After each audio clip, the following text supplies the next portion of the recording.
Hello and greetings, fellow StarCrafters, and welcome back to a best of 5 between a Terran versus Terran between the blue Terran player Zephyr Prime, who is actually not Zephyr Prime, he is Marine King Prime, but he's playing on his teammate's account, I guess, or maybe that's just another one of his names, versus OGS, and this is a member of OGS, this is the STC. He actually just got out of military service, and if you've been watching the GSTL, actually, he actually just he played in the GSTL, and I believe he did well. I don't want to exactly spoil it, but I think he did well. Maybe he didn't. Maybe he lost the first match. But either way, go check it out. Definitely watch GOMTV and the GSL. I really definitely support that. And I really like all of the casters that they have there, especially the two new ones.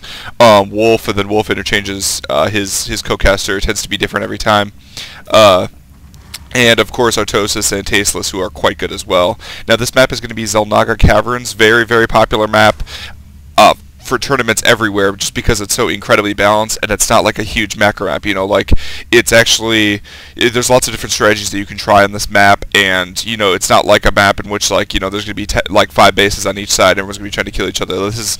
This map oftentimes, you know, sometimes they're really long maps in which basically it gets split in half, you know, right across this direction, but a lot of times it comes over battles over thirds, whether or not the third is here, or the third is the gold here.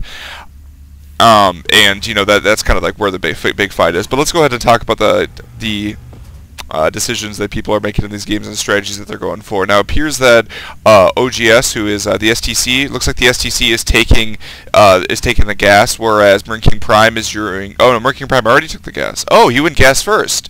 Talked so much that I didn't even realize that he's going gas first. That usually means something like Reactor Hellions. Reactor Hellions are becoming a much more popular build, especially if you accelerate them, especially in Terran versus Terran, and also against Zerg as well.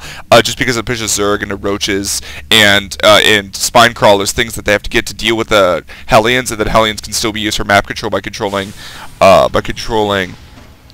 And we should see a factory going down, and then as soon as he gets 50 gas, he's going to start the reactor on the barracks, I believe. No, he's going to get Marine first, but then I think most likely he's going to get a barracks. He's going to get a reactor. If he doesn't get a reactor, it means he's probably going to go something like Banshees, or maybe he could be doing an accelerated Blue Flame Hellion drop. But I would guess something like Reactor Hellions would be more common in terms of going gas first. Meanwhile, the STC is getting his second gas already, which is in fact ahead of Marine King Prime. So he almost certainly is going to be doing a 1-1-1 build as soon as he gets to 100 gas, which he's at 72 right now.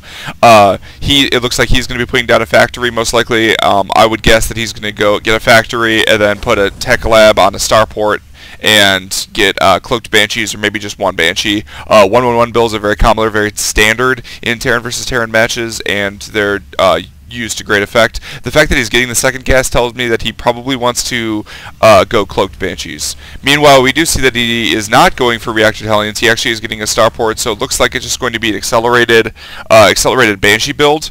Oh, but he's getting a reactor as well. Alright, this is confusing me. Alright, so it looks like...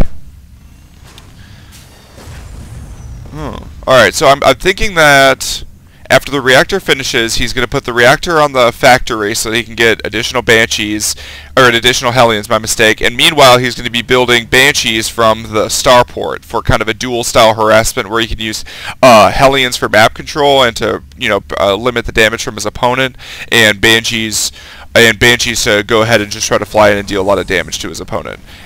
Is that going to be the case? Or is he just going to get twice as many Marines? Okay. So he's just going to use Marines and Hellions built one at a time, and Marines built two at a time to defend his base while he gets Banshees out.